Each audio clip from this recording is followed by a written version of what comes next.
അപ്പൊ നമ്മളിത് വന്നിരിക്കുന്നത് ഒരു അടിപൊളി വീഡിയോ ആയിട്ടാണ്. നമ്മുടെ സെക്ഷുവൽ ഡിപ്രഷൻ ഫ്ലവറിംഗ് പ്ലാന്റ്സ് എന്ന് പറഞ്ഞ ചാപ്റ്ററിലെ ഓണത്തിന് ചോദിക്കാൻ പോകുന്ന മെയിൻ ആയിട്ടുള്ള ചോദ്യങ്ങൾ ഏതൊക്കെയാണെന്ന് അറിയാവുന്ന ഒരു വീഡിയോ ആണ്. അപ്പൊ ഈ ഒരു ഒറ്റ വീഡിയോ കണ്ടു കഴിഞ്ഞാൽ നിങ്ങൾക്ക് ഈ ചാപ്റ്ററിൽ നിങ്ങൾക്ക് ഏതൊക്കെ ഭാഗങ്ങളാണ് പഠിക്കേണ്ടത് കംപ്ലീറ്റ് ആയിട്ട് നമ്മൾ ഈ ചാപ്റ്റർ കവർ ചെയ്യുന്നുണ്ടായിരിക്കും. അതുകൊണ്ട് തന്നെ തുടക്കം തൊട്ട് അവസാനം വരെ ഈ വീഡിയോ കാണുക കേട്ടോ. Yes, okay. അപ്പൊ ഇതിനകത്ത് എന്തായാലും ഈ ഒരു സംഭവങ്ങൾ അല്ലാതെ എക്സാമിന് വരില്ല. നമ്മൾ കുറെ കാര്യങ്ങൾ അനലൈസ് ചെയ്തെടുത്തേക്കുന്നതാണ്. അപ്പൊ ഈ കാണുന്ന ചോദ്യങ്ങൾ അല്ലാതെ വേറെ ഒന്നും എക്സാമിന് വരാനായിട്ട് പോകില്ല. അപ്പൊ ഇത് ശ്രദ്ധിച്ചോളൂ. ഈ ക്വസ്റ്റ്യൻസ് നമ്മൾ ഡിസ്കസ് ചെയ്യുമ്പോൾ തന്നെ നിങ്ങൾക്ക് ആ ടോപ്പിക്സ് ഏതൊക്കെയാണ് എല്ലാ ടോപ്പിക്സ് നമ്മൾ ഈ ക്വസ്റ്റ്യൻസിലൂടെ കവർ ചെയ്യുന്നുണ്ടായിരിക്കും. നിങ്ങൾക്ക് ക്വസ്റ്റ്യൻസും കൂടി കാണാൻ പറ്റും എന്നുള്ളൊരു കാര്യം കൂടി ഉണ്ട് കേട്ടോ. ആദ്യത്തെ ചോദ്യത്തിലേക്ക് പോകാൻ ഡിഫൈൻ ദി ഫോളോയിങ് ടേംസ് ഓട്ടോഗാമി, ഗിഗ്നോഗാമി, സിനോഗാമി. ഇതിനകത്ത് ക്വസ്റ്റ്യൻ പേപ്പർ ഇല്ല. എപ്പോഴും ചോദിക്കുന്ന ചോദ്യമാണ്. ഇതല്ലെന്നുണ്ടെങ്കിൽ നമ്മുടെ കൈൻഡ്സ് ഓഫ് പോളിനേഷൻ എപ്പോഴും മാറി മാറി ചോദിക്കുന്നതാണ്.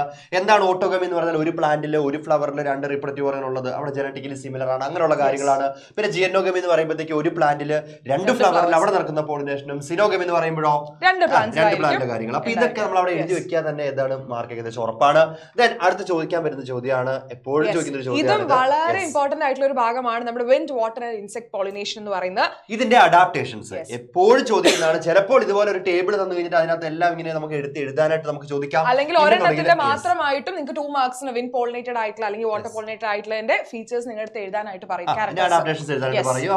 അപ്പൊ ഒന്നെങ്കിൽ ഈ പറഞ്ഞ നമ്മുടെ ഓട്ടോഗമി, ജിയനോഗമി, സിനോഗമി ഇല്ലെന്നുണ്ടെങ്കിൽ ഈ ഒരു ചോദ്യം ഇല്ലാത്ത ക്വസ്റ്റ്യൻ പേപ്പർ കാണാറേ ഇല്ല. അപ്പൊ അത് നിങ്ങൾ മിനിമം ഒരു 4 പോയിന്റ്സ് ഓരോന്നിന്റെയും പഠിച്ചു വെച്ചിരിക്കണം. കാരണം 2 മാർക്സിന് ചോദിക്കുമ്പോൾ എന്തായാലും നിങ്ങൾ 4 പോയിന്റ്സ് എഴുതണം. ഓക്കെ, അടുത്ത ചോദ്യത്തിലേക്ക് പോകാം. Mention the outbreeding devices. Yes, outbreeding devices. അതായത് ഇൻബ്രീഡിംഗ് നടക്കാതെ ആ പ്ലാന്റ് ഔട്ട്ബ്രീഡിങ്ങിനെ എന്താണ് പ്രൊമോട്ട് ചെയ്യുന്ന കുറച്ച് കാര്യങ്ങൾ പറയുന്നുണ്ട്. അപ്പൊ അതിനകത്താണ് വരുന്നത് ഈ സ്റ്റിഗ്മാന്റെ ഫോർമേഷനും അതുപോലെ തന്നെ നമ്മുടെ സ്റ്റെയിമിന്റെ ഫോർമേഷനും ഒക്കെ 2 ടൈമിലായിട്ട്, അതായത് ഒരേ സമയത്ത് സിൻക്രണൈസ് ചെയ്യാതെ വേറെ വേറെ ടൈമിൽ വരുന്നതും. ഇനി അതുപോലെ തന്നെ നമുക്കറിയാം സെൽഫ് ഇൻകോമ്പാറ്റിബിലിറ്റി, അതായത് genetical mechanism to prevent self pollen grain എന്നുള്ളതും. പിന്നെ പ്രൊഡക്ഷൻ ഓഫ് യൂണിസെക്സുവൽ ഫ്ലവേഴ്സ്, ആ ഒരു യൂണിസെക്സുവൽ ഫ്ലവേഴ്സ് പ്രൊഡ്യൂസ് ചെയ്താൽ തന്നെ ഈ പറഞ്ഞ പോലെ ഇൻബ്രീഡിംഗ് നമുക്ക് ഒഴിവാക്കാനായിട്ട് പറ്റും. പിന്നെ different position of stamen and stigma എന്ന് പറയുന്ന സംഭവങ്ങൾ എന്ത് ചെയ്യുന്നതാണ് ഈ ഔട്ട് ബ്രീഡിംഗ് ഡിവൈസിൽ എഴുതുന്നത്. അപ്പൊ ഇത് ഈ 4 പോയിന്റില് 3 പോയിന്റ് എഴുതാനാണ് ചോദിക്കാറുള്ളത് കൂടുതൽ. പക്ഷെ 4 പോയിന്റ് എന്ത് ചെയ്യുക പഠിച്ചു വെച്ചോളൂ. അത് എന്താണ് ഡീറ്റെയിൽ ആയിട്ട് അതിനെ കുറിച്ച് എഴുതാനൊന്നും വരില്ല. ഇനി വന്നാലും അടുത്ത ഒരു ചോദ്യം ഉണ്ട്, അതാണ് വരാനായിട്ട് പോവുക. അതായത് എന്താണ് സെൽഫ് ഇൻകോമ്പാറ്റിബിലിറ്റി എന്നുള്ള കാര്യം നമുക്ക് 2 മാർക്കിനൊക്കെ ചോദിക്കാറുള്ളതാണ്. Genetical mechanism to prevent self pollen ആണ് ഈ ഒരു സംഭവം എന്നുള്ള കാര്യം അറിഞ്ഞാൽ മതി. ഇനി അടുത്തത് മിസ്സേ, എന്താണ് ഇമാസ്കുലേഷൻ, അതുപോലെ തന്നെ write the significance of this step. Emasculation എന്ന് പറഞ്ഞാൽ നമുക്കറിയാം റിമൂവൽ ഓഫ് ആർട്ടിഫിഷ്യൽ ഹൈബ്രിഡൈസേഷനിലെ റിമൂവൽ ഓഫ് ആന്തർ ആണ്. ഇതിന്റെ ആർട്ടിഫിഷ്യൽ ഹൈബ്രിഡൈസേഷന്റെ ഇമ്പോർട്ടൻസ് എന്താണെന്നുള്ള കാര്യങ്ങളൊക്കെ. അപ്പൊ അങ്ങനെയുള്ള കാര്യങ്ങൾ ചോദിക്കാൻ ഞാൻ ശ്രമിക്കും. ഇമാസ്കുലേഷൻ നമ്മുടെ ബാഗിംഗ് എന്ന് പറഞ്ഞ മെറ്റീരിയൽ സംഭവങ്ങളൊക്കെ എന്ത് ചെയ്യണം, നമ്മൾ മനുഷ്യരെ പഠിച്ചു. മൈക്രോസ്പൊറാൻജിയം is surrounded by 4 wall layers. Name the 4 wall layers. Write the function of these layers. ഇത് വളരെ ഇമ്പോർട്ടന്റ് ആണ്. ഇത് എപ്പോഴും ചോദിക്കുന്നതാണ് ഈ 4 layers, എസ്പെഷ്യലി നമ്മൾ ടെപ്പീറ്റം. ടപ്പീറ്റം ഇല്ലാത്ത നറിഷ്മെന്റ് ആയിട്ട് ഉപയോഗിക്കുന്ന 4 വോളറിന്റെ പേര് നിങ്ങൾക്കറിയാം. Epidermis, endothecium, middle layers, tapetum. അപ്പൊ അവര് വെളിയിലുള്ള 3 പേർക്ക് ഒരു ഫംഗ്ഷൻ ആണ് പ്രൊട്ടക്ഷൻ ആണ്, ഡെഗിസൻസ് ആണ്. ഉള്ളിലുള്ള നമ്മുടെ ടപ്പീറ്റത്തിന്റെ ഫംഗ്ഷൻ എന്ന് പറഞ്ഞാലോ നറിഷ്മെന്റ്. അപ്പൊ ആ ഒരു സംഭവം ടപ്പീറ്റത്തിനെ വെച്ചുകൊണ്ട് തന്നെ കുറെ പ്രാവശ്യം റിപ്പീറ്റ് ഒരു ക്വസ്റ്റ്യൻ തന്നെ ഉണ്ട്, എന്താണ് അതിന്റെ ഫംഗ്ഷൻ, എന്തെങ്കിലും 2 ഫീച്ചേഴ്സ് എഴുതുക. അതിനെ പറ്റി ചോദിക്കുന്നതാണ്. വളരെ സിമ്പിൾ ആയിട്ട് നമുക്ക് സ്കോർ ചെയ്യാൻ പറ്റും. ടപ്പീറ്റത്തിനെ പറ്റി മാത്രമാണ് ചോദിച്ചിട്ടുള്ളത്. അതുകൊണ്ട് ആ വാൾ ലെയേഴ്സും അതുപോലെ തന്നെ അതിന്റെ ഒരു ഇമ്പോർട്ടൻസും പഠിച്ചു വെക്കാം കേട്ടോ. അടുത്തത് പാർത്തനോകാർപ്പിക് ഫ്രൂട്ട്.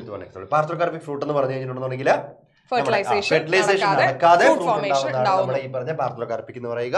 അവിടെ സീഡ് ഒന്നും കാണുന്നില്ല. നമുക്കറിയാം ഒരു എക്സാമ്പിൾസ് ബനാന ആണെങ്കിലും നമ്മുടെ പൈനാപ്പിൾ ആണെങ്കിലും ഇതൊക്കെ എക്സാമ്പിൾ ആയിട്ട് വരുന്നതാണ്. ഓക്കെ, അടുത്ത സ്പോറോപോളന്റെ ഇമ്പോർട്ടൻസ് എപ്പോഴും മാറി മാറി മാറി ചോദിക്കാറുള്ളതാണ് ഈ ഒരു ചോദ്യം. അത് സ്പോറോപോളൻ എന്താണ്, അപ്പൊ സ്പോറോപോളൻ എന്താണ്, അതിന്റെ ഒരു കുറച്ച് ക്യാരക്ടേഴ്സ് ഉണ്ട്. അതായത് അവര് ഏതൊരു ടെമ്പറേച്ചറിലും വിത്ത്സ്റ്റാൻഡ് ചെയ്യുന്നുള്ള കാര്യങ്ങൾ. ആൻഡ് ഒരു എൻസൈമിനും അവർ എന്ത് ചെയ്യാനായിട്ട് പറ്റില്ല, ഡീഗ്രേഡ് ചെയ്യാനായിട്ട് പറ്റില്ല. ഇങ്ങനെയുള്ള സംഭവങ്ങളൊക്കെ നിങ്ങൾ മസ്റ്റായിട്ട് അറിഞ്ഞിരിക്കണം. യൂഷ്വലി സ്പോറോപോളൻ 1 മാർക്കിനല്ല 2 മാർക്സിനാണ് അധികം ചോദിക്കുക. കാരണം എന്താണ് സ്പോറോപോളൻ ചോദിച്ചാൽ അതിന്റെ കൂടെ തന്നെ അതിന്റെ ഒരു ഇമ്പോർട്ടൻസ് എഴുതാനുള്ള ഒരു ക്വസ്റ്റ്യനും കൂടി ഉണ്ടായിരിക്കും. അപ്പൊ അത് ഇമ്പോർട്ടൻസ് എന്തായാലും നിങ്ങൾ വിട്ട് കളയരുത് കേട്ടോ.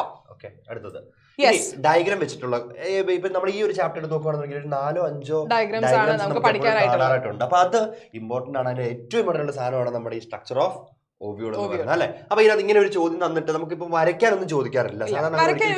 അധികം ലേബൽ ചെയ്യാനായിരിക്കും പറഞ്ഞു കൊടുത്തിട്ടുണ്ട്. അപ്പൊ മിസ് എ എന്ന് പറയുന്നത് ഫ്യൂണിക്കിൾ, ബി എന്ന് പറയുന്നത് മൈക്രോപൈലാണ്, സി എംബ്രിയോസാക് ആൻഡ് ഡി എന്ന് പറയുന്ന ചലാസല. അപ്പൊ ഇതിനകത്ത് എല്ലാം ഇപ്പൊ 1, 2, 3, 4, 5, 6, 7, 8, 9 ഒരു 9 കാര്യങ്ങൾ നമ്മൾ പഠിക്കാനുണ്ട്. ആ 9 കറക്റ്റ് ആയിട്ട് ഒരു ഓർഡറിൽ പഠിച്ചു വെച്ചിട്ടുണ്ട്. നമുക്കറിയാൻ പാടില്ല